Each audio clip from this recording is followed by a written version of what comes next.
fait un peu de la magie blanche. Du coup, il nous parlait d'expériences de magie noire. Pourquoi les gens ils sont attaqués, pourquoi ils font des trucs comme ça. En fait, il nous disait, c'est quand tu fais des trucs pas bien, en fait, tout simplement. Et du coup, il nous a dit, vous, tant que vous restez comme vous l'êtes, bien dans votre axe, bien aligné, à faire des choses bien, et en fait, les gens viennent pas nous attaquer. Et on doit même être un petit peu protégé. Je suis pas dans un culte particulier. Mais par contre, je prie avec ce qui me semble être juste pour moi. Donc, notamment la Vierge Marie que j'aime particulièrement. Et puis, je vois pas de problématique avec l'idée de me faire aider de mes guides. Tu as parlé de l'importance de prendre tous les repas de la famille ensemble. Ouais. On mettait pas de règles, genre pas de téléphone, mais personne prenait son téléphone parce que le repas était cool. Dans mes potes, les parents, ils sont obligés de mettre des contraintes comme ça, mais c'est parce que les parents, ils rendent pas forcément le moment sympa, tu vois, en fait. Bienvenue à tous. On avait fait un premier podcast il y a quelques mois et maintenant on avait eu vraiment des super retours. Les gens ils ont vraiment été marqués par ta gentillesse et ta douceur. Donc on s'est dit que ce serait bien d'en faire un deuxième. On a mis un petit peu de temps, mais on nous l'a beaucoup demandé. Donc c'est bon, ça y est, on s'est chauffé. Et je me suis dit que comme là, on était sur la fin de l'année, et peut-être que pour commencer le podcast, un truc qui pourrait être pas mal, c'est que chacun, on dise un peu quelle est la plus grosse victoire de notre année. Nous, c'est un truc qu'on fait beaucoup tout le temps avec notre team, de mettre le focus sur le positif. Ouais. Donc de mettre, de parler de victoire. Donc je sais pas, maman, si peut-être t'as une victoire de l'année, quelque chose de global dont t'es très contente. Comme ça, sans préparation, vraiment. Comme ça, c'est spontané. Ouais, exactement. Donc on a fait exprès de pas te laisser le temps de réfléchir. Ouais, effectivement, je confirme. Pas de préparation, pas d'anticipation. Quand je réfléchis comme ça, en fait, ce qui me vient assez vite, c'est d'avoir réussi à surmonter le syndrome du nid vide. Alors qu'est-ce que c'est que le syndrome du nid vide?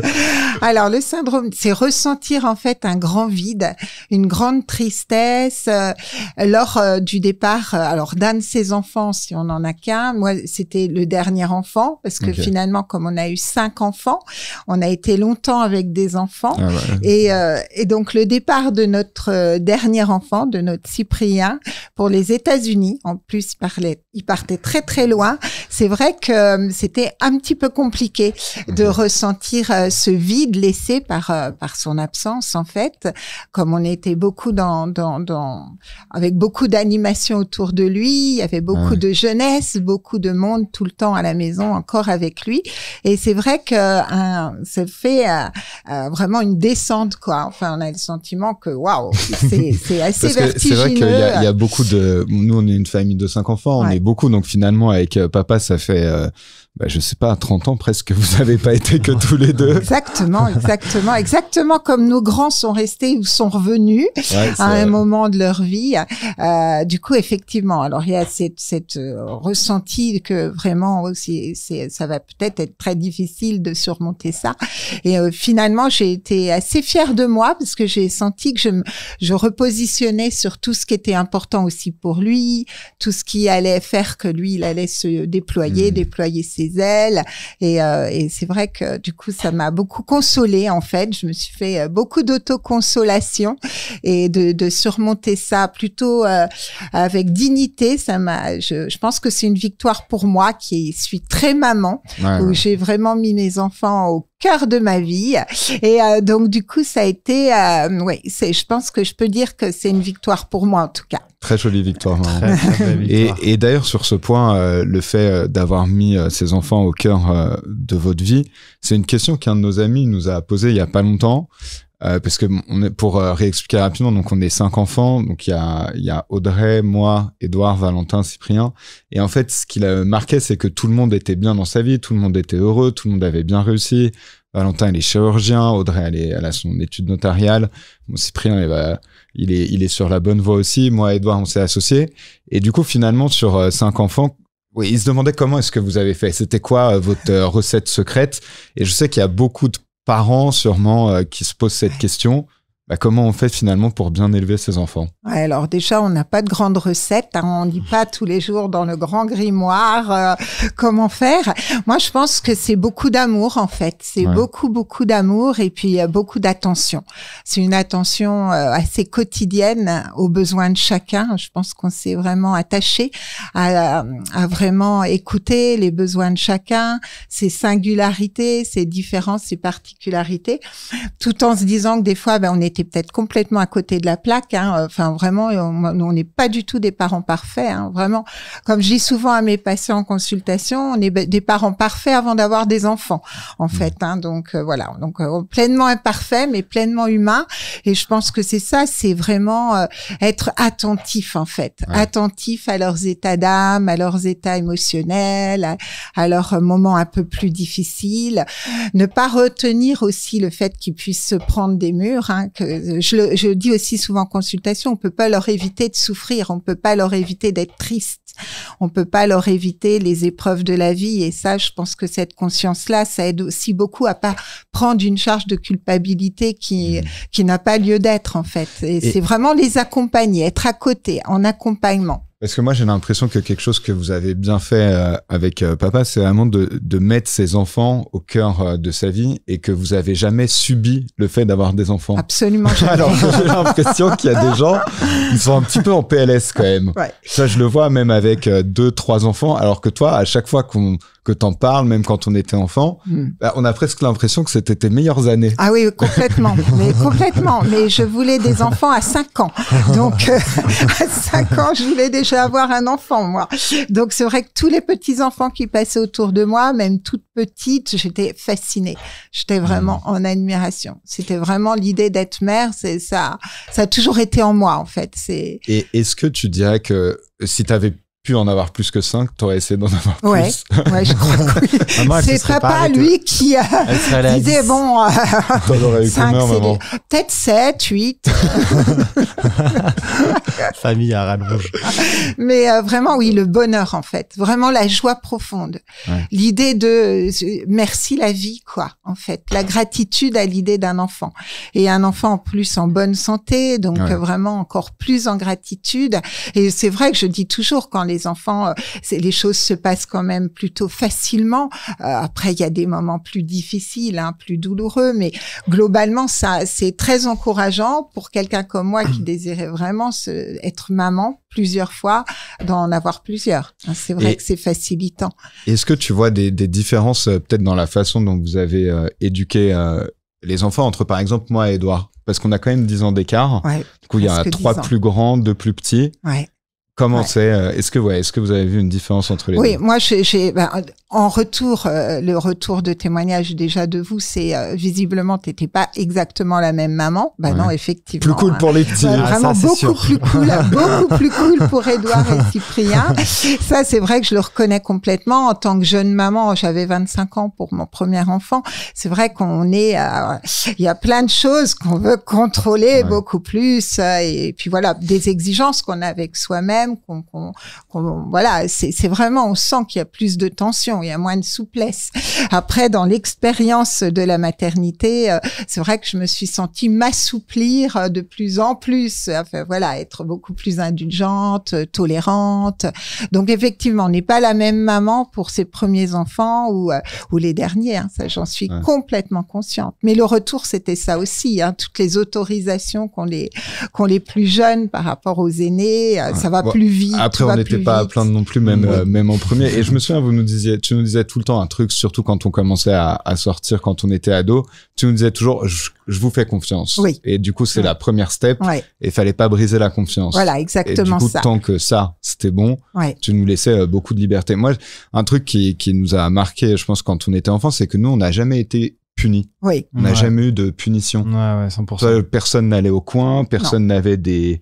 Je sais pas, on n'avait pas d'interdiction de télé, on n'avait pas d'interdiction de play. Valentin, je me souviens, il avait la télé et la play dans sa chambre à 10 ans. Et des fois, j'allais le réveiller le matin parce qu'il oubliait son réveil. La télé était toujours allumée, il avait oublié de l'éteindre. Il était dans son perchoir. C'est vrai qu'on avait eu Edouard et du coup, j'étais un petit peu dedans, hein, dans le dur d'un bébé qui dort pas beaucoup et d'un petit garçon. Ah, vous pourrez en parler après aussi. C'est marrant. Donc, c'est vrai qu'il avait une grande autonomie, de Valentin, et c'est vrai qu'on l'oubliait un petit peu là-haut dans son petit perchoir de la maison. En plus, il a été très content visiblement, il a été très tranquille. Ouais. Mais la confiance vraiment, c'est vraiment, et je me dis, mais c'est important qu'on la donne avant que nos enfants, enfin pour que nos enfants puissent l'expérimenter, il faut d'emblée qu'on leur donne cette confiance, qu'on leur fasse cette confiance, et ensuite on fait les réajustements. Mais de fait, alors le petit plus pour moi, enfin que je sens plus facilitant, c'est que je suis pas quelqu'un d'angoissé de fait. Je suis pas d'angoisse particulière à l'idée d'expérimenter les choses. Donc voilà, peut-être pas tant de contrôle que ça. Donc en fait, beaucoup plus de confiance, beaucoup plus de facilité à laisser être la vie, laisser expérimenter la vie pour chacun de mes enfants, avec ce qu'il va comprendre aussi, avec les réajustements derrière à faire. Mais d'emblée quand même cette possibilité d'expérimenter la vie. Et j'ai l'impression que quelque chose que tu dis souvent aux parents que t'as, c'est laissez vos enfants tranquilles. Non, c'est vrai, j'ai l'impression que tu leur dis souvent ça. Ouais, laissez-les être, laissez-les peut-être expérimenter tout ce qu'ils ont à expérimenter. Il y a des moments où on a des peurs, tellement de peurs.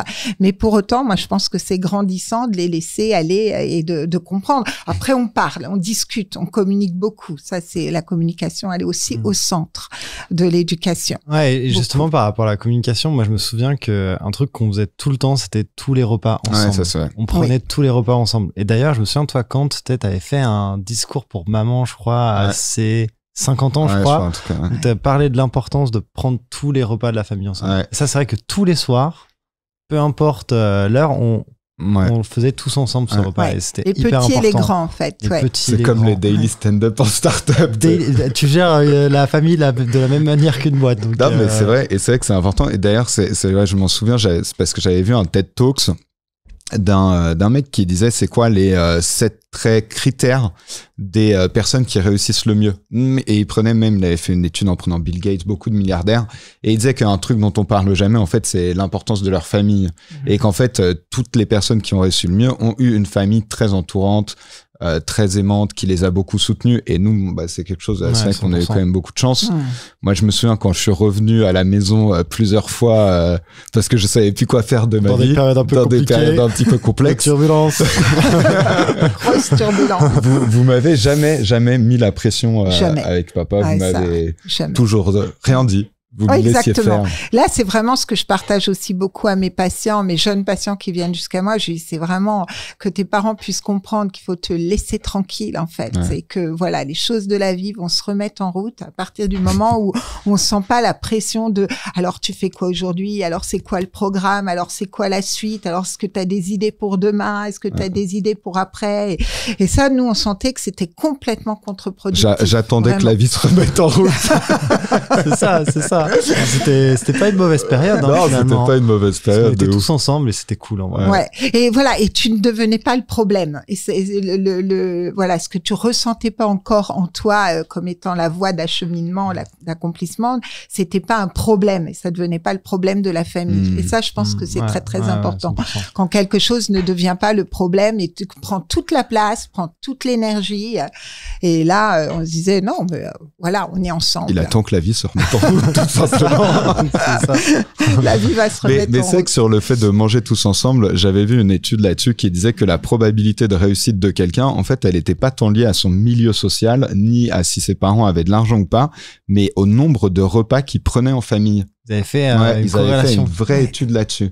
Et je pense que c'est vrai que ça a beaucoup plus d'impact parce que si tu prends tes repas en famille, c'est-à-dire que tes parents ils t'aiment, généralement c'est des choses comme ça. Il y a de l'attention, on ressent l'attention. Ok, énorme. Et c'est vrai que Lou, notre super coach dont on parle souvent, à chaque fois qu'avec, tu sais, Edouard, il nous aime beaucoup et il nous dit que on est vraiment des gens bien, mais tout le temps à chaque fois il nous dit franchement les gars, félicitations, ce que vous faites c'est ouf, mais le crédit quand même revient beaucoup à vos parents. Il nous le dit tout le temps.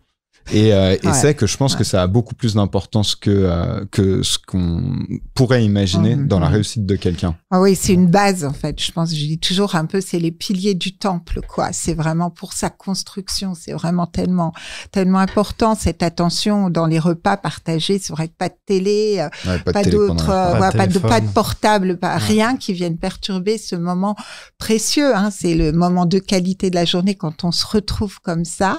Et donc voilà. Chacun un petit peu son temps de parole. Bon, c'était un petit peu plus compliqué pour le dernier. Qui attendait quand même beaucoup son tour parce que c'était long d'attendre que tout le monde s'exprime. Mais c'est vrai qu'en tout cas, il était dans ce partage-là, quoi. Ouais. Ça fait grandir plus parce que pendant ces repas, tu vois, on mettait pas de règles, genre pas de téléphone, mais personne prenait son téléphone, tu vois. Dire que tout le monde, je pense, passait un bon moment, tu vois, parce que le repas était cool. Ouais, c'est vrai. Et souvent, j'ai l'impression que moi, dans mes potes, les parents, ils sont obligés de mettre des contraintes comme ça, mais c'est parce que les parents, ils rendent pas forcément le moment sympa, tu vois, en fait. Vrai. Alors qu'en fait, si l'incentive, il était bon, tu vois, que le moment soit sympa, bah, personne prendrait son téléphone. Exactement, il y a un petit moment de plaisir à venir. Bon, on essaie de faire en tout cas que ce soit celui-là. Et c'est marrant, parce que c'est toujours le cas. Là, on est tous à Lyon et on prend tous les repas ensemble. Ouais. Et midi et soir. Midi et soir. Midi et soir. On revient au temps du confinement. Ça, c'est quand même il y a vraiment des nets bon plus de ce ouais, moment-là. Les repas, c'est pas mal. Ouais. C'est vrai que cette attention partagée, ces petits moments où chacun va essayer d'exprimer un peu, voilà, c'est précieux, quoi, dans une journée. Et du coup, on suit quand même beaucoup plus ses enfants. Et puis, je crois que ça favorise les liens, les interactions entre eux aussi. Hein. Ouais, c'est vrai. Les rencontres, parce que chacun, sinon, va vite dans sa chambre. Bon, moi, c'est un moment de partage. Personne allait dans sa chambre. C'est vrai, tout le monde était. On regardait la télé. Tous ensemble. On était tous ensemble devant la télé. Et c'était quand même des super moments. Tu sais, quand on regardait les émissions de Koh-Lanta et tout ça, c'est vrai que cool, c'était des petits partages, des petites complicités, des petites choses toutes simples en fait. Hein. On se dit on peut être bien de rien en fait, de pas grand chose. Hein. Et aussi un truc, je pense qui m'a beaucoup marqué et qui fait qu'avec Edouard on est devenu entrepreneur, en tout cas moi beaucoup, c'est que toi comme tu t'occupais de nous, t'as jamais eu de boss et papa c'est pareil. Du coup c'était des repas où on n'a jamais entendu l'un de vous se plaindre de son travail ou de choses papa, comme ça. On savait même pas ce qu'il faisait comme travail. On savait pas s'il travaillait. À chaque fois qu'on lui demandait, il nous disait c'est trop compliqué à expliquer, Ça se passe bien. C'est vrai que papa, on n'a jamais entendu parler de son taf. C'était un agent secret, on ne sait toujours pas. C'est toujours pas ce qui se passe. C'est vrai que et c'est vrai que je pense que ça a beaucoup joué dans le fait que en fait finalement même tous les 5 enfants, il y en a aucun qui a un job de salarié classique quand même. Exactement, Valentin il est chirurgien donc ultra indépendant. Audrey elle a été notaire mais elle a monté son étude. Avec Edouard on a décidé de s'associer et Cyprien il est parti pour être footballeur. Donc c'est quand même un truc de ouf. Je pense que c'est quelque chose de la liberté aussi, quelque chose qui l'idée de complètement hein, c'est tellement précieux quoi d'être un petit peu avec soi-même, sentir qu'on agit ce qu'on ressent et que c'est possible. Après on se donne les moyens de ça aussi, mais en tout cas c'est vrai que nous on n'était pas du tout à être dans la complainte ou la plainte ou quelque chose de lourd, à l'idée que c'était dur, que c'était pénible, que c'était presque douloureux. Non, moi j'étais sur ma vie la plus fabuleuse. C'est vraiment un choix de vie en fait. Et après moi j'ai l'impression aussi quand t'as beaucoup d'enfants, faut surtout faire un bon taf avec les premiers. Comme ça, après, ceux de derrière, ils se mettent un peu dans le bon virage. C'est beaucoup plus facile. Hein, alors que s'il y en a, si les premiers, ils partent dans le mauvais sens, les petits derrière, ça peut partir dans le mauvais sens aussi. Il y a quand même ce grand frère, cette grande sœur, hein, qu'on va un petit peu idéaliser aussi. Alors quand on le voit vivre des choses qui restent quand même, sur les rails de quelque chose. Voilà, même s'il y a des petits moments d'égarement, hein, ça c'est possible aussi. Des petits moments d'égarement. Partir un petit peu comme ça. C'est vrai que pour nous, nos propres enfants, c'est vrai que pour Edouard, qui était beaucoup en lien avec ses grands frères et Cyprien beaucoup en lien avec Édouard. C'est vrai que ça faisait tous un petit peu dans le même mouvement. Ça faisait un bon appel d'air. C'est vrai que c'était de belles énergies, quoi. Se dire, je vais vivre des choses avec mon grand frère. Enfin bon, on sentait que vraiment Cyprien, il était vraiment porté aussi par des énergies et puis surtout ses grands frères qui l'acceptent, avec l'état de lui, quoi. Enfin, il n'y a pas besoin d'être quelqu'un d'autre. Qui il était, ça allait, quoi. Et donc, après, même s'il y avait des petits mouvements, peut-être possiblement d'agacement ou autre, mais globalement, c'est vrai que c'est facilitant, quoi, pour les enfants qui suivent. Ça aide aussi les parents, en fait. Hein. C'est les clair. Parents, c'est très aidant, hein, parce qu'on se dit, il y a un petit moment de partage, il y a même des enseignements, enfin, des leçons de vie aussi, des fois, hein, quand on a 10 ans de différence, on peut déjà partager des leçons et ça passe mieux avec le grand frère, avec la grande sœur qu'avec les propres parents. C'est le plus d'avoir des enfants. On est très aidés à éduquer nos enfants quand on a des grands enfants. Ça, c'est vrai que moi, c'est un truc que j'ai toujours fait, c'est de beaucoup partager mes erreurs que j'avais fait, donc ce qui permet aux petits de prendre beaucoup d'avance. Mais le truc, c'est là où Edouard et Cyprien ont été intelligents, c'est qu'ils apprennent. En fait, il y a une phrase qui dit apprendre de ses erreurs, c'est bien, mais la vraie sagesse, c'est d'apprendre des erreurs des autres. Et du coup, c'est comme ça que tu vas beaucoup plus vite. Et il y en a, c'est vrai que tu peux leur dire, j'ai fait cette erreur, mais ils te croient pas ou ils veulent quand même expérimenter par eux-mêmes. Alors que, par exemple, Edouard, c'est vrai que enfin, moi, j'ai beaucoup essayé de choses. T'as bien tracé le chemin. Ouais, notamment d'être salarié. J'ai dit, c'est pas fait pour toi, ça. Va pas là-dedans. Je te promets, tu vas pas kiffer. Je pense que ça sert à rien d'essayer. Ouais. Te connaissant, non, de ce que je connais de toi, de tout ce que tu m'apparais être au monde, c'est sûr que ça peut être compliqué, ouais, effectivement. Ça lui a fait gagner certainement. Puis du coup, des décisions plus rapides, en fait, quand il sentait qu'il était peut-être pas sur la bonne direction, de sentir qu'il était soutenu et complètement compris dans l'idée, par exemple, d'arrêter les études à la Sorbonne. Et c'est qu'on oublie ça. Qu'il a arrêté ses études. J'ai quand même une licence d'économie. Hein. Licence d'économie à la Sorbonne. Et après, terminé. Et est-ce que maman, vous, avec papa, ça vous a fait quelque chose? Le fait qu'il arrête ses études? Franchement, même pas, j'ai envie de dire. Non, parce que en fait, il nous avait dit que il pouvait même arrêter, tu sais, tu hésitais à arrêter en deuxième année. J'hésitais même à y aller à un moment à Paris. Ouais. Rapidement. Ouais. Mais là, c'était moi. Bon. Mais même pour moi, j'étais pas prêt à l'époque. Ouais, mais oui, en deuxième année, il y avait eu le gros dilemme entre continuer la troisième. Et après, on te sentait tellement, enfin voilà, il y avait quelque chose qui s'éclairait en toi de se dire, je ressens pas que ça soit quelque chose qui me porte ou qui. Après, c'était simple, je gagnais 10 fois plus que les profs. Tous les profs, c'était le point le plus important. Je pense que c'est le point le plus important, tu vois, quand tu vois que que niveau financier, tu gagnes 10 fois plus qu'eux, et même à la sortie, tu gagnes déjà 10 fois plus que tous les mecs. Non, mais c'était horrible, mais on faisait 100 000 euros par mois. Et Edouard, il était encore étudiant à la Sorbonne. Ça avait aucun sens. Chaque heure qui passait à être étudiant, on perdait de l'argent. C'était un truc. Vrai, hein. On avait des employés, on avait recruté les premières personnes. Edouard, il était encore. J'avais réussi à bien tout compresser quand même. Tu vois, je passais peut-être 2 heures sur la Sorbonne par semaine, même pas. Mais après, c'est vrai que je sais que même dans mes amis, c'est un truc qu'ils n'arrivaient pas trop à comprendre quand je leur disais qu'il allait arrêter la Sorbonne. Et tu leur dis, mais les gars, il va gagner 100 000 euros par an. Enfin, on gagne déjà 100 000 euros par mois. C'est du no sense. Enfin, ça a aucun sens de continuer. Et surtout qu'en fait, lui, il voyait pas le sens. Enfin, il voyait pas l'apport, en fait. Il voyait pas même l'apport des connaissances, en fait. Nous, c'est ce qu'on avait compris, que c'était un non-sens, en fait. C'était un contresens à ce qu'il pouvait déployer de lui-même en apprenant avec toi, en comprenant, et surtout d'être animé par quelque chose qui semblait vraiment l'inspirer, quoi. Et ça, sinon, il y avait un risque de perdre cette lumière, en fait, de s'éteindre progressivement en étant complètement à contre-courant et à contre-cœur. Donc là, on le voyait dans l'enthousiasme aussi. Et ça porte, j'adore ce mot, enthousiasme, le souffle divin avec soi. Et je trouve que ça porte vraiment tellement d'énergie. C'est vrai qu'il a toujours eu cette appétence, et je me souviens le premier livre moi qui m'a marqué, qui m'a donné envie de devenir entrepreneur, c'est Losing My Virginity du milliardaire Richard Branson. Et ça m'avait tellement marqué que je l'avais offert à Edouard. Mais je crois que Edouard, il avait 10 ans et c'était un pavé, mais comme ça, le livre. Et j'avais dit, ce livre, il est vraiment trop bien. Et tu m'expliquais que... Ouais, je me souvenais hyper bien. On était, je crois, rue Victor Hugo. Et je crois que tu l'avais pas acheté parce que t'avais pas assez de sous. Je l'avais trouvé à la bibliothèque de Reims. À la bibliothèque de Reims. C'est ça le vrai truc. Je me souviens, il était encore, il était recouvert pour le protéger et tout. Fallait rendre après. Fallait rendre après. Je le prête, mais 2 mois, faut bien vite. Et moi, je sais pas si je l'avais lu en entier parce qu'il était vraiment, vraiment énorme, mais je me souviens que j'avais lu la première bonne moitié, quoi. Ça m'avait trop inspiré. Je me souviens, après, on en parlait un petit peu. Ouais. Après, j'étais en 6e. Donc, du coup, les discussions qu'on avait dessus, moi, tu vois, ce que je trouvais trop stylé, c'est qu'il avait battu plein de records du monde. Il avait battu genre 20 records du monde, je crois. Il avait fait la traversée de l'Atlantique. Il avait fait, le truc avec la montgolfière, je crois. Ouais, il avait fait ça. Un saut, je sais pas de combien de mètres, mais c'était trop impressionnant. Et c'est que moi, c'était là, parce que jusque-là, la vision que j'avais de l'entrepreneur, parce que dans notre famille, il n'y a pas d'entrepreneur. Donc moi, c'est un truc que j'ai mis du temps à capter comment ça marchait. Et je me souviens qu'en école de commerce, il y avait eu une semaine d'entrepreneurs et j'avais vu que des mecs au bout de leur vie. C'est-à-dire, ils travaillaient beaucoup et ils gagnaient pas d'argent.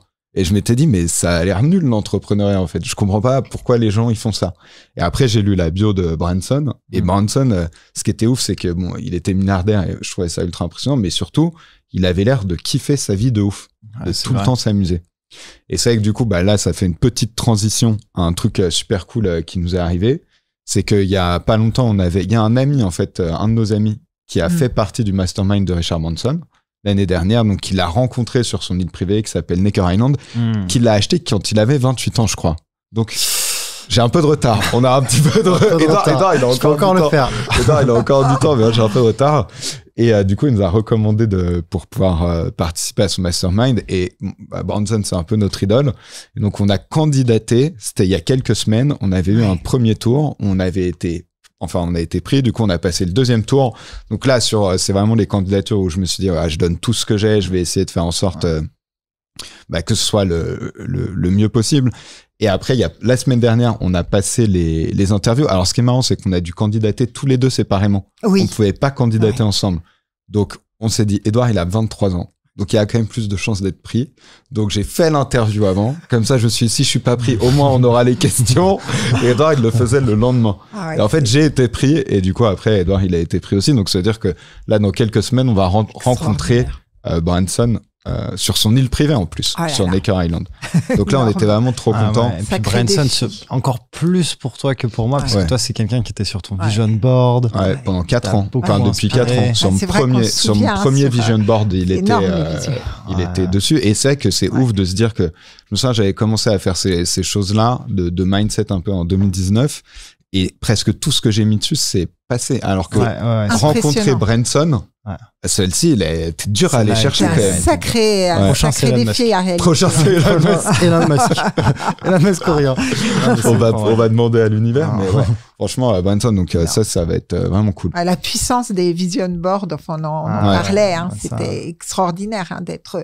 Et vous aviez vos vision boards sur vos bureaux. Non, mais c'est tout le temps. Moi, j'en parle à mes petits patients. Vas-y, construis ton vision board parce que ça va donner vraiment le chemin, quoi. Ça a commencé pendant le confinement et je me souviens, Edouard, il l'avait fait et il avait écrit dessus multimillionnaire et toi, ça avait fait trop rire. C'est tu veux devenir multimillionnaire.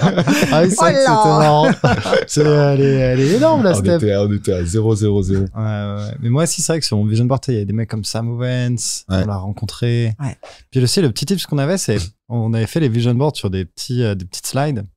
Et après, on les avait fait sur Canva et on les avait fait imprimer, mais genre en énorme. 1 mètre par 1 mètre. Et moi, je l'avais mis sur mon bureau, je le voyais vraiment tous les jours. Du coup, ça, c'est pas mal à faire, tu vois, parce que sinon, tu veux vision board, tu le regardes jamais. C'est ça, parce que l'important, c'est le regarder tous les jours. Moi, pendant très longtemps, pendant 1 heure, c'était vraiment le truc que je faisais. Tu rentres. Je rentrais dedans, je faisais les affirmations, tout. Je me suis dit, faut essayer de tout utiliser en fait pour que ça marche. Et je suis sûr que même des fois, je me dis dans ma journée, je devrais presque faire plus ça que le reste.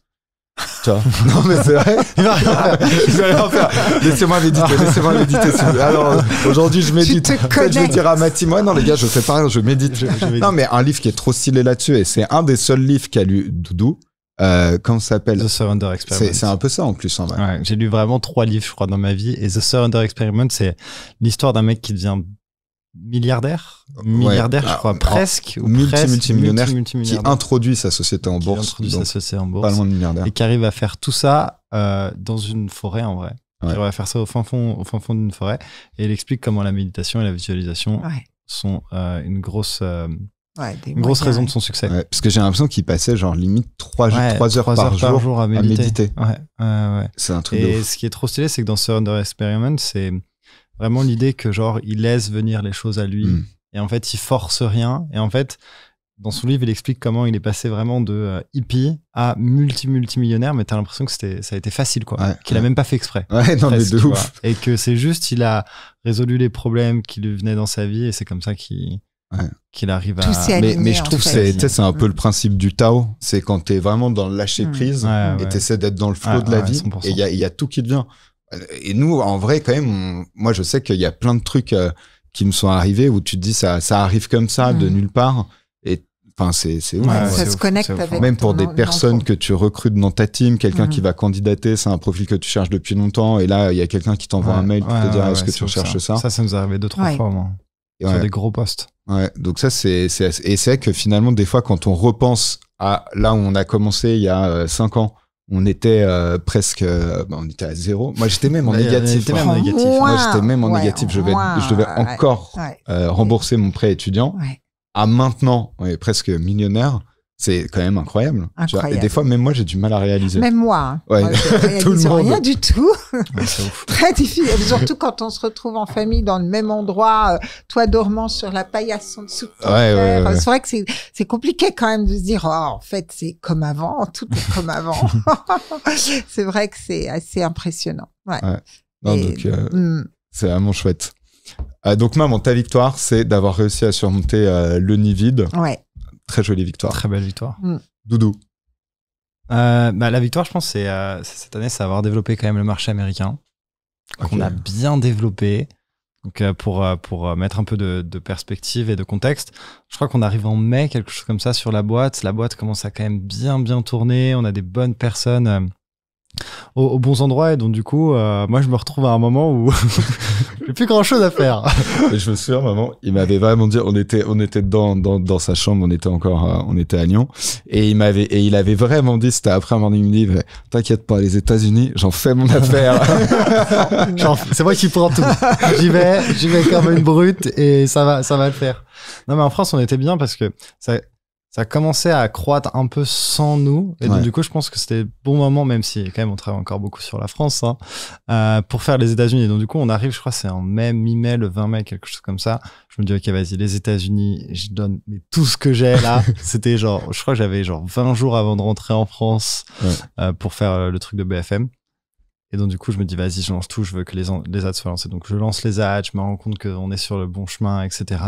Avec Quentin, on était trop contents parce que il y avait une belle opportunité, en fait. Parce que c'est que, pour expliquer, les États-Unis, c'est quelque chose qui nous faisait rêver et qui nous excitait depuis longtemps.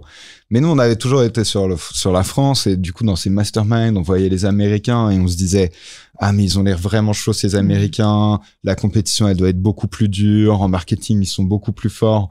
Et c'est vrai qu'à un moment, quand même, dans ces masterminds, tu vois tous les gens qui font plus que toi.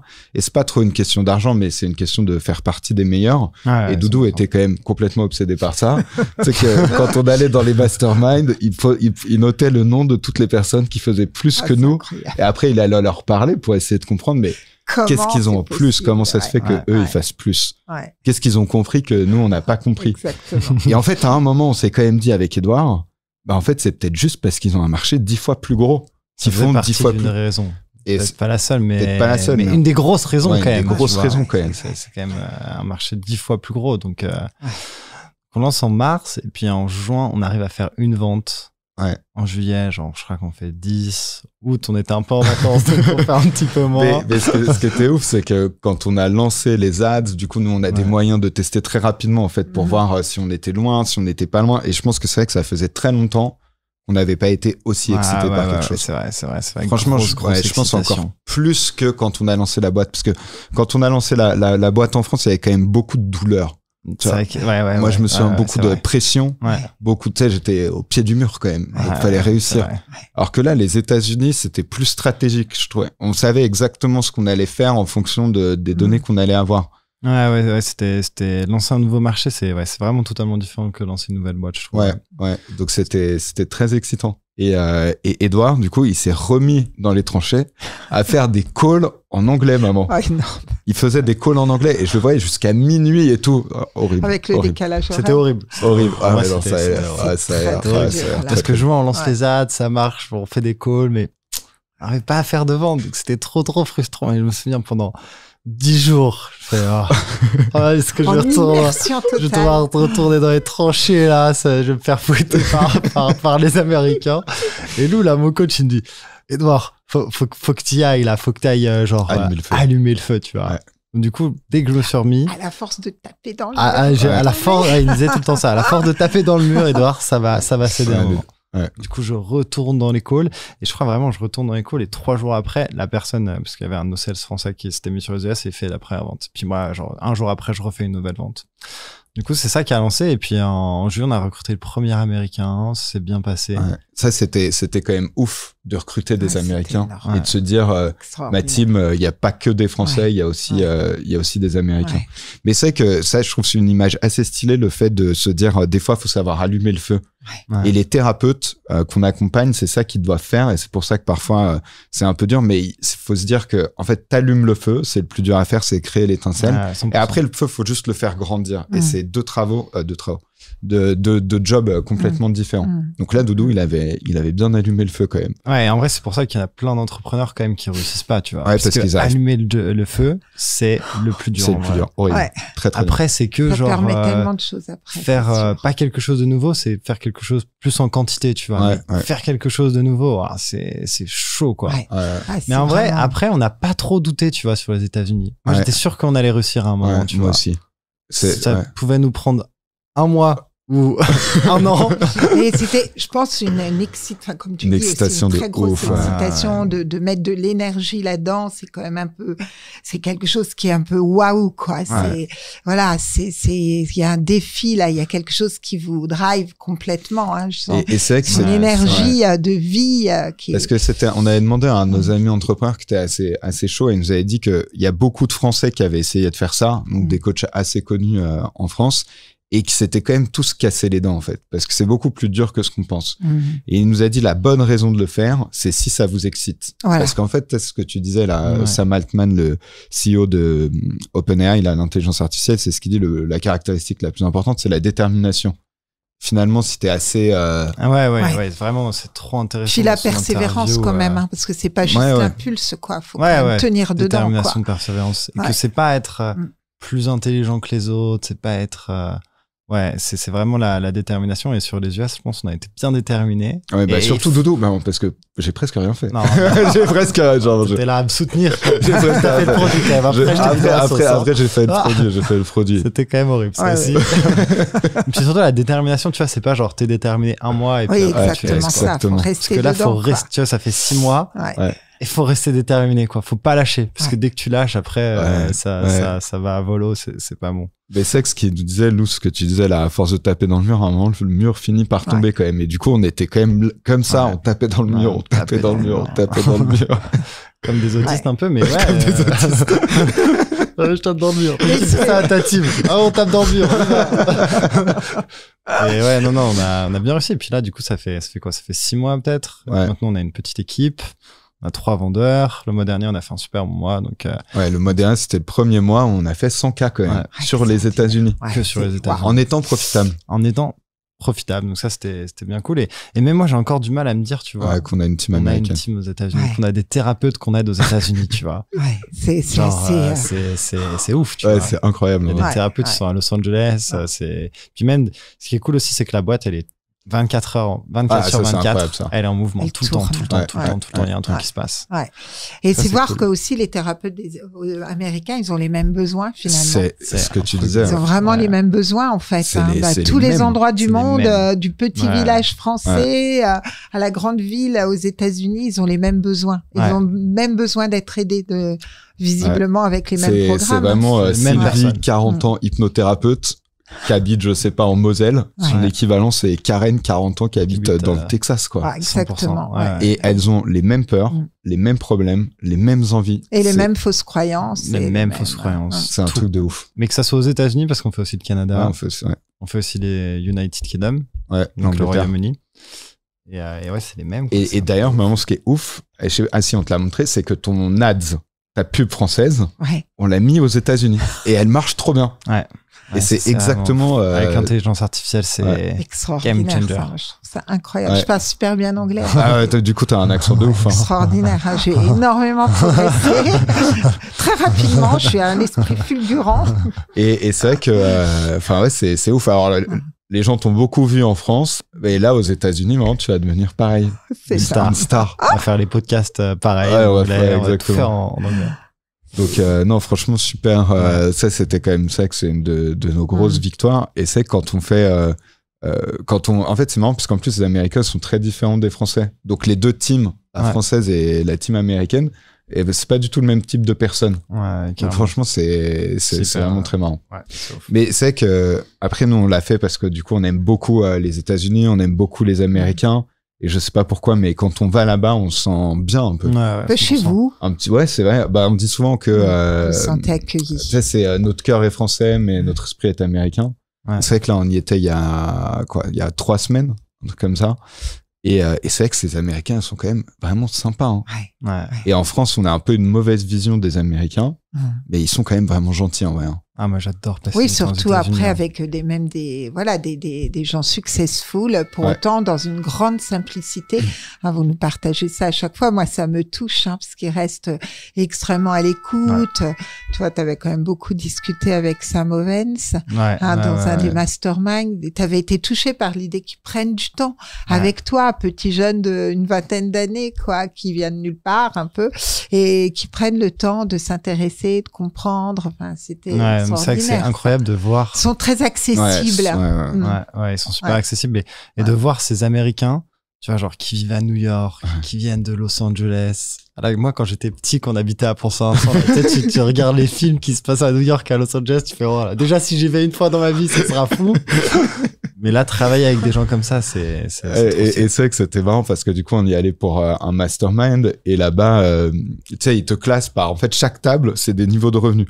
Donc, t'as ceux qui font 100K par mois, ceux qui font 200K par mois, 300K, jusqu'à 1 million. Ah ouais. Et nous, on était à la table des 500K et c'est ce que disait Doudou, c'est quand même marrant quand tu penses. Tu sais, on a vécu à Pont-Saint-Vincent, donc petit village au fin fond de la Lorraine, 1500 habitants. Et quelques années plus tard, tu te retrouves aux États-Unis avec tous ces mecs qui sont trop chauds. C'est vrai que en vrai, c'est quand même assez rigolo. C'est vrai. Donc, gros objectif de 2024. Continuer de développer les États-Unis. Toi, quand c'est quoi ta grosse victoire? Alors moi, ma grosse victoire, c'est lié du coup à notre week-end dernier parce que c'est le lancement de notre mastermind à nous. Donc c'est quelque chose qu'on a commencé en fait l'année dernière. Et ouais, je me souviens l'année dernière, j'avais commencé à me dire, est-ce que nous, à force d'être dans tous les masterminds qu'on faisait, on voyait l'énergie que ça a créé, les personnes, les résultats qu'elles arrivaient à avoir. C'est vrai que c'était assez fou. Donc c'est quelque chose qu'on avait en tête avec Doudou depuis assez longtemps. Et à un moment, on s'est chauffé, on s'est dit, on va le lancer, mais... pour le coup, tu t'es chauffé, quand même. Parce que pour le coup, là, j'ai rien fait. Chacun son petit moment chacun son truc.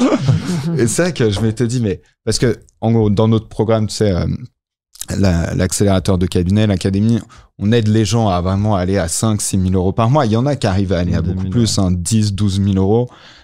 Mais c'est vrai qu'il y a toujours une limite haute à ce qu'ils peuvent faire. Et en fait, quand les gens réussissent super bien, on se dit, c'est quoi leur problème d'après? En fait, on s'était rendu compte que le problème qu'ils avaient après, c'est que beaucoup, un peu comme tu fais toi, ils enchaînent les consultations. Et du coup, il y en a, ça leur prend beaucoup d'énergie. Et finalement, s'ils veulent gagner plus, ils sont un petit peu bloqués. Et donc, en vrai, on avait la solution. On s'est dit, la solution, c'est de leur apprendre comment passer de hors ligne à en ligne, comment créer un programme un peu comme nous, on a fait, un petit programme hybride, mais vraiment qui se passe majoritairement en ligne. Et le truc, c'est que pour réussir à faire ça, il fallait apprendre à faire ce que nous, on a fait. Donc, il fallait apprendre à vendre, il fallait apprendre à faire des pubs, il fallait apprendre à faire tout ça. Et c'est vrai que pendant longtemps, on s'est dit, mais est-ce que nos thérapeutes, déjà, ils vont avoir envie de le faire? Et est-ce que si on leur apprend, est-ce qu'ils vont réussir à le faire? Donc, j'avais fait quelques calls avec nos thérapeutes qu'on connaissait un petit peu plus personnellement. Et ils avaient l'air tous vraiment assez partants quand même, assez chauds pour le faire. Donc, on a lancé le mastermind en janvier dernier. Et là, le week-end dernier, on a fait le premier meeting en physique. Et il y avait quand même plus d'une 30... je crois que dans le mastermind, on est 50. Ouais, je crois que 40. Peut-être 40. Et là, il y avait une trentaine de personnes. Et c'est vrai que c'était fou de se dire, il y a un an, il y avait rien du tout. Et là, du coup, il y a 40 thérapeutes qui viennent... 40, alors il y a des thérapeutes et il y a aussi des gens qui sont pas thérapeutes. C'est majoritairement des thérapeutes. Mais d'ailleurs, c'est vrai que c'est un bon point parce que c'est amusant de voir tous ces gens cohabiter. Tu vois, parce qu'il y a des thérapeutes, il y a quand même 2 coachs en séduction. Des mondes totalement différents, mais ça se passe bien. Il y a des magnétiseurs, il y a des gens qui font des trucs très alternatifs. Et c'est vrai que c'est marrant de voir. Après, c'est une de nos valeurs qu'on a toujours beaucoup poussé, c'est never judge. Sans jugement, vraiment. Beaucoup de respect les uns aux autres. Exactement. Et donc, non, c'était fou de les voir et surtout d'avoir des super résultats. On a quand même, on l'a mis l'interview sur une de nos chaînes YouTube avec Ludivine. Quand même, t'imagines, à la base, elle était ostéo. Elle nous a elle était kiné, je crois. Elle était kiné, je crois. Elle était kiné. Elle nous a rejoint dans l'académie pour faire marcher son activité d'ostéo. Genre, en 7 mois, elle a fait, je sais pas, plus de 50 000 euros. Du coup, ensuite, elle voulait développer son activité en ligne pour pouvoir être libre. Et elle vit dans le nord, son compagnon vit dans le sud. Et franchement, elle l'a fait. Et je crois, elle est à 20 000 euros par mois. Donc, c'est quand même, toute seule. Elle est toute seule. Incroyable. Alice aussi, des résultats de fou. T'en as, ils sont à 50 000 euros par mois, 70 000 euros par mois. C'est impressionnant. Franchement, c'est super impressionnant. Puis ils sont dans le sens de ce qui les porte aussi, parce que c'est quelque chose qui a du sens aussi. Hein. Ils aident aussi, enfin, ils touchent plus de gens. Donc, en fait, initialement, c'est ça aussi. C'est vraiment aider à aider, quoi. Enfin, moi, je trouve que c'est important d'y revenir quand même, parce que c'est vraiment le sens, en fait, de chacun. C'est vraiment de mettre un petit peu ce qu'il a compris, et voilà, toute cette énergie à soigner, à aider, à accompagner pour plus de monde possible en plus, maximum de toucher maximum de gens. Et je trouve que c'est ça quand même qui fait le sens quand même, au-delà de la réussite financière, c'est quand même aussi l'idée de toucher plus de gens à aider, et que ça soit plus accessible qu'il soit plus visible, et que du coup il soit plus aidant, et je trouve que ça a beaucoup de sens. C'est vrai, et là on l'a bien senti, tu vois, je trouve, avec les thérapeutes, et qui nous racontaient toutes leurs histoires, c'est ouf. avec toutes leurs thérapies différentes. Ce qu'il y a vraiment, ils sont quand même, c'est des gens qui sont quand même portés dans l'humain, quoi. Enfin, vraiment gentils. C'est vraiment profondément humain. Truc de ouf, ça. Avec des valeurs, c'est profondément l'humain. Enfin, moi, je vois les thérapeutes que je peux recevoir aussi en consultation, les soignants, enfin, je sens la vibration de l'idée de vouloir aider, accompagner, donc, ça me touche à chaque fois, parce que je me dis, waouh, c'est quand même des belles personnes au monde. Non, mais c'est vrai que c'est des gens vraiment bien. Ils sont méritants d'être aidés à aider. C'est des gens aussi, genre, quand tu nous prends, moi, jeune de 23 ans, je me retrouve avec une salle de thérapeute, tu vois, où genre, ils ont la majorité plus de 40 ans, tu vois. Et ben en fait, tu t'entends hyper bien avec eux. Même si au départ, tu vois, ça peut, d'extérieur, tu peux dire, OK, là, il y a un trop gros décalage. Et ben en fait, le décalage se passe super bien. Pas de barrière d'âge, en fait. Hein. On est tous les uns un peu en... et puis en plus, surtout que c'est marrant, parce que finalement, c'est quand même des super entrepreneurs en plus. Impressionnant. Ça, c'est quand même super impressionnant. Beaucoup impressionné. Hein. Et tu vois, ça devient des gens qui sont très forts en marketing, ça devient des gens qui sont super forts en vente, et qui sont super forts en thérapie. Donc vraiment passionnés par ce qu'ils font. Et ça, c'est quand même impressionnant. Et c'est vrai que les gens, ils ont souvent tendance à se dire, on peut pas faire les trois en même temps, mais tous ceux qui étaient dans la salle, c'est quand même des bons exemples. Puis une envie d'apprendre, tu vois. C'est impressionnant, ça. C'est un gros moteur, cette curiosité intellectuelle, tu vois, envie d'aller plus loin. Poser un nombre de questions impressionnants. C'est ça qui fait la grosse diff, en fait, tu vois, je pense. Entre ceux qui, genre, tu vois, qui stagnent et ceux qui grandissent, c'est ceux qui apprennent, qui prennent l'inspiration. On l'a appelé Ascension. Avec quel nom stylé quand même. Ça refait du bon. En plus, c'était vraiment marrant parce que donc il y a des entrepreneurs, tu sais, qui font des trucs très, on va dire, un peu plus alternatifs. Bon, moi, c'est des choses auxquelles je suis un peu plus sensible, mais tu sais, il y avait une je sais pas exactement, elle est médium un peu, je pense. Elle fait plein de choses différentes. Elle fait plein de choses différentes. Et en fait, on a mangé. Du coup, on est allé au restaurant avec eux. Et j'étais à une table, Edouard, il était à une autre table. Et à un moment, on les voit se lever comme s'ils étaient en train de faire une prière. Ouais. Et en fait, ce que tu nous as raconté après, c'est qu'elle nous a reconnectés à vos guides spirituels. Ouais, franchement, c'était assez stylé. Parce que moi, petit disclaimer, je suis beaucoup moins dans la thérapie alternative que Quentin, mais c'est pas que j'y crois pas. Il y a des choses, je crois vachement, des choses moins. Mais là, c'était trop intéressant. Je pense qu'on a discuté 1 heure avec cette personne. Ouais. Et ouais, du coup, à un moment, elle nous dit, bon, bah, allez, je vais vous connecter à vos guides. Et donc, du coup, on s'est levé. Et je sais plus ce qui s'est passé exactement. Je me sais même plus très clair. Mais ouais, elle nous a dit qu'elle nous avait connecté à nos guides. Donc, c'était assez cool. Et un autre truc super, assez marrant, assez intéressant, c'est qu'elle a dit à Doudou, maman, que il avait l'aura de la Vierge Marie. Et qu'il avait l'aura de la Vierge Marie parce que quand t'étais petite, t'avais sûrement dû beaucoup prier la Vierge Marie. Et après, on t'a demandé, et quand on t'a demandé, tu nous as dit, c'est vrai, j'ai beaucoup prié Jésus et la Vierge Marie. Et truc de ouf, c'est que Edouard, dans ses prénoms, il a Marie. Deuxième prénom. Ce qui arrive jamais quand même. Enfin, rarement pour un garçon. T'as fait toutes tes études dans un lycée qui s'appelle Sainte-Marie. Attends, il y avait un autre truc avec Marie. Et on habite à Lyon et genre, je sais pas pourquoi, mais avant qu'elle me le dise, le 8 décembre, c'était vraiment une fête que j'aimais bien toutes les années. Justement, je leur disais à ma copine il y a pas longtemps, là, je disais, j'aime vraiment bien ce moment-là. Je sais pas pourquoi, je sens ça me touche. Et en fait, c'est l'hommage à Marie à Lyon. Donc c'est assez stylé. Et c'est un truc de ouf parce que Donc elle sent qu'il a l'aura de la Vierge Marie. Et quand elle venait au coaching call, où toi tu parlais des ads, elle disait qu'elle se connectait et elle restait connectée parce qu'il avait l'aura de la Vierge Marie et que c'était quelque chose de très très rare. Ouais, mais tout le monde a un peu un aura, tu vois. Mais moi c'est Marie et en vrai ça me correspond bien, donc ça je le prends. Oui, parce qu'elle a dit que c'était quoi? C'était doux et protecteur un peu. C'est ça, je crois que c'est ça. C'est vraiment moi, gentil, quand je pensais protecteur. à elle, quand j'étais petite, c'était vraiment ma petite maman du ciel. Donc je la sentais très protectrice.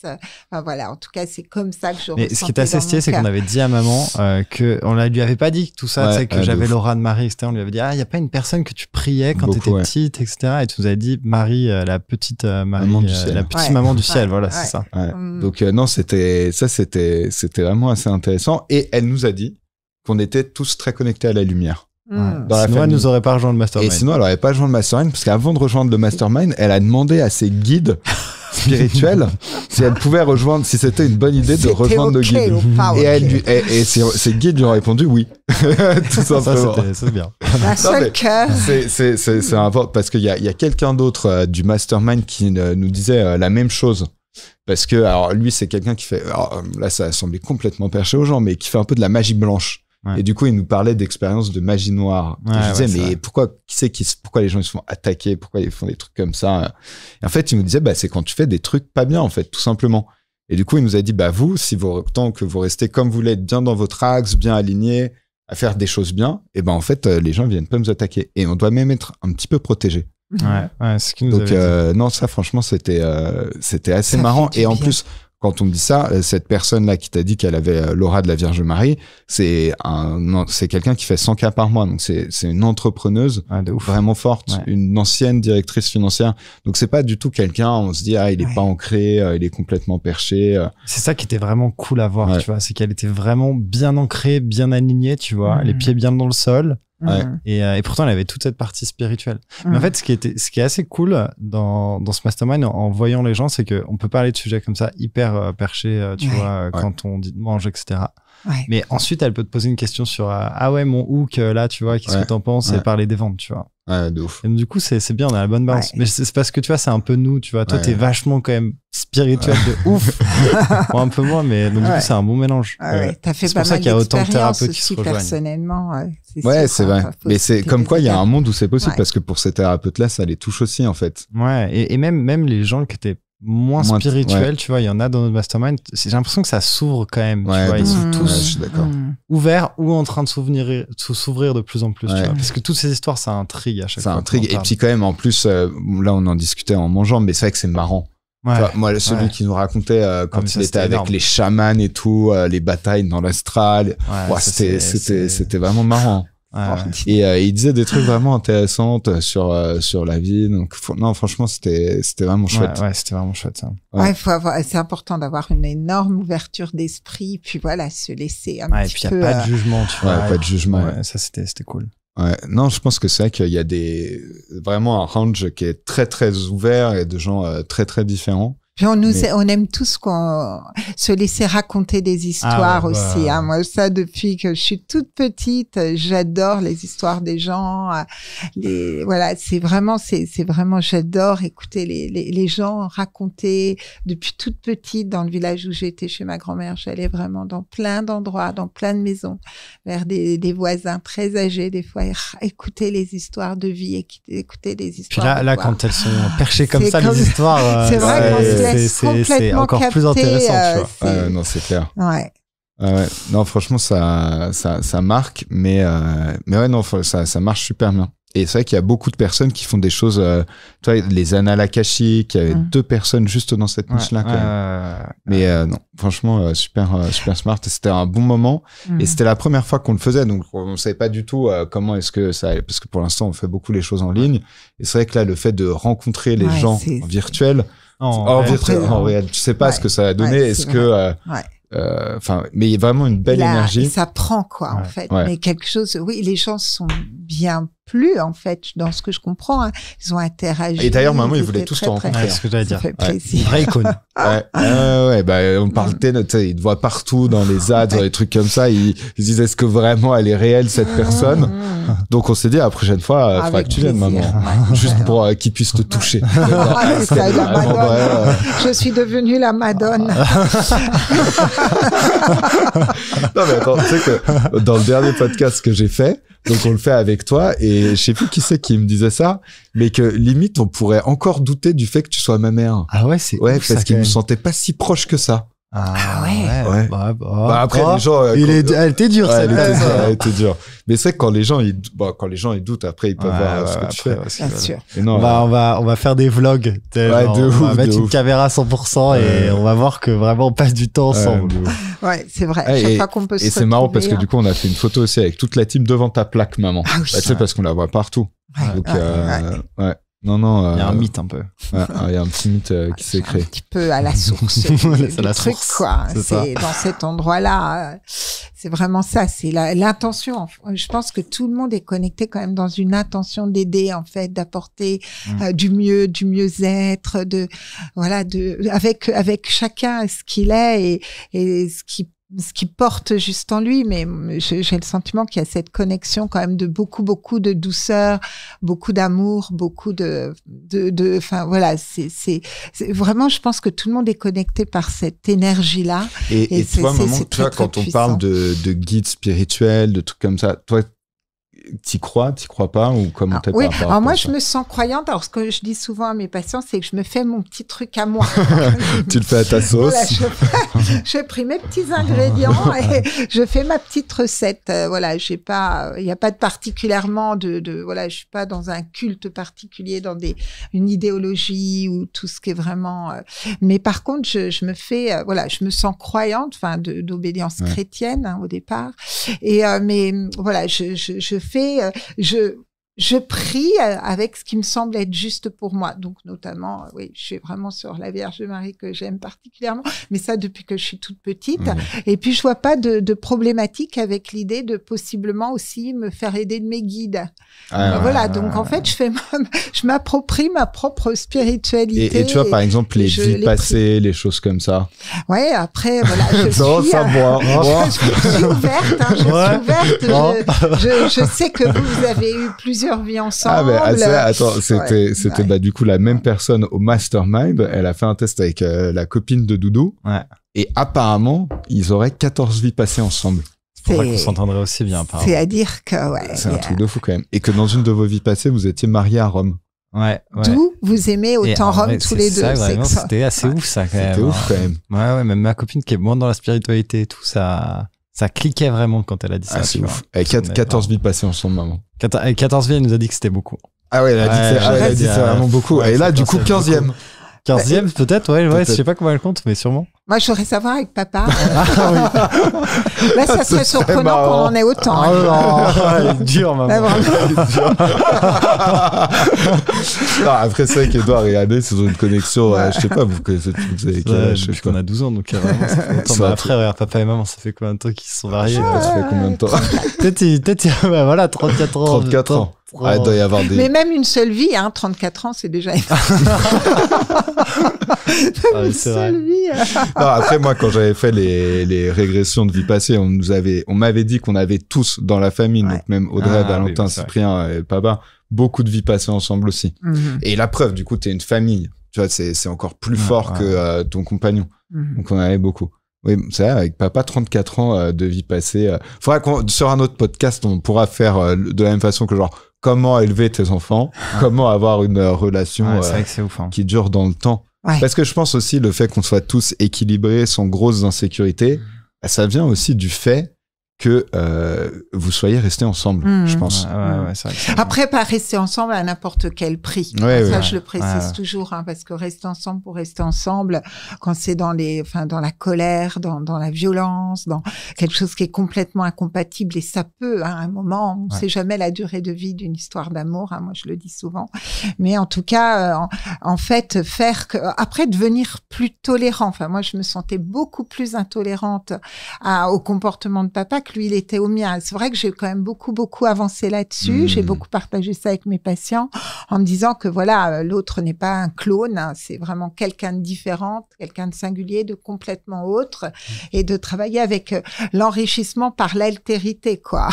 On se côtoie, on est deux personnes différentes, mais bon, voilà, et pour autant, il y a quand même des choses très communes à nos projets, à nos valeurs, et ça, je pense que c'est un peu les piliers du temps, comme je dis toujours, hein, les valeurs et les projets et les envies, hein, ce qui fait faire la vie, qu'on ressent la vie en soi, très, voilà, avec envie de partage. Mais après, il y a beaucoup de moments où, voilà, pour autant, tout n'est pas impeccablement tout le temps hyper fluide. Voilà, il y a plein de moments où on sait pas trop. On est quand même vraiment sur deux planètes totalement différentes. En plus, particulièrement papa et moi, où on est vraiment personne nous donnerait ensemble. Ouais, c'est clair. On amènera papa aussi. Là, les gens verront vraiment. Les gens seront surpris. Les gens sont très surpris, je pense. Vos copains, hein, directement, tous les copains, copines qui ont pu passer, étant assez interpellés par le fait qu'on soit comme ça. Ouais, après, c'est classique, un peu les opposés s'attirent.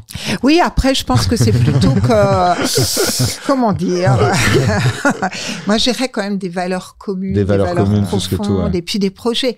On avait tous les deux envie des mêmes choses quand même, en fait. Ouais. Hein. Et ça, ça n'a pas changé, en fait. Puis se renouveler. Hein. Puis il y a des moments où on passe des grosses turbulences, mais pour autant, on redéfinit ce à quoi on tient vraiment, en fait. Ce qui reste prioritaire, parce que c'est pas non plus, je ne laisse pas penser que c'est un long fleuve tranquille et tout est tranquille et il y a juste à le vouloir pour que ça se passe.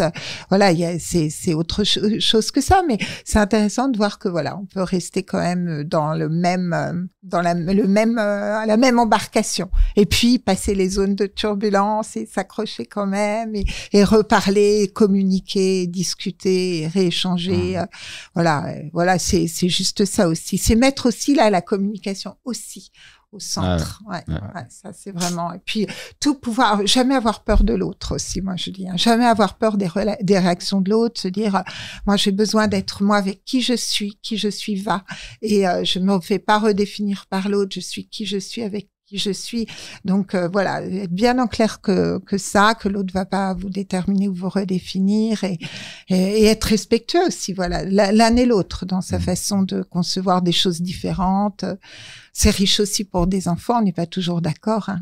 Le désaccord ne fait pas le désamour. Et qu'est-ce que tu dirais, maman, que à tes patients, tu dis le plus souvent comme conseil? Tu donnes le plus souvent. Est-ce qu'il y a un truc vraiment que tu as l'impression de redire à chaque fois et qui revient tout le temps? Ouais, c'est vraiment l'idée de se sentir être soi, en fait.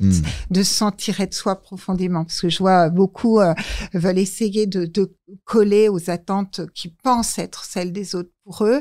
Et je pense que vraiment comprendre qu'on est soi avec qui on est et que qui on est va et on a sa place avec qui on est et on a sa valeur avec qui on est. Je pense que c'est déjà énorme pour se sentir mieux, en fait. Hein, vraiment, hein, se dire, voilà, j'ai pas besoin d'être dans une amélioration tout le temps, de chercher d'être encore meilleur. Moi, je me dis, mais déjà, sentir qu'on a sa place, qu'on est légitime à la vie, dans ce qu'on est à la vie. Ça, c'est vraiment très jolie phrase. Voilà, c'est quoi, maman, être légitime à la vie? Ouais, dans sa place, dans ce qu'on se ressent être et voilà, et c'est bon, quoi. C'est déjà, c'est vraiment avoir sa place, quoi. Sentir qu'on a sa place avec qui on est, comme on est, et dans le couple, si chacun sent ça, enfin, avec finalement une estime de soi correcte, c'est vrai que la vie à deux, elle va se faciliter forcément. Enfin, pour moi, je vois ça comme ça. C'est pas mal. On peut peut-être finir sur cette phrase. C'est quoi, maman? Se ressentir légitime dans sa place. Et voilà, qu'on a sa place, on est juste dans sa place. Et voilà, qui on est va au monde, en fait. Hein. C'est vraiment se trouver... faire cette alliance avec soi en se disant, en fait, je serai pas parfait, je suis pas impeccable, j'ai plein de problématiques parfois, mais pour autant, ma vie est légitime en l'état. Ok. Bon, parfait. Phrase de fin, donc, maman, avoir réussi à surmonter le syndrome du nid vide, le lancement des États-Unis pour nous, la création du mastermind. Ouais. Et du coup, sur ça, je vous souhaite de bonnes fêtes et on se retrouve à l'année prochaine. On va essayer de le refaire plus souvent, maman. Ouais. parce que les gens t'ont beaucoup aimé. Et je pense, peut-être que toi aussi, tu dois avoir l'aura de la Vierge Marie. On demandera la prochaine fois. La prochaine fois, je parais sur un piédestal.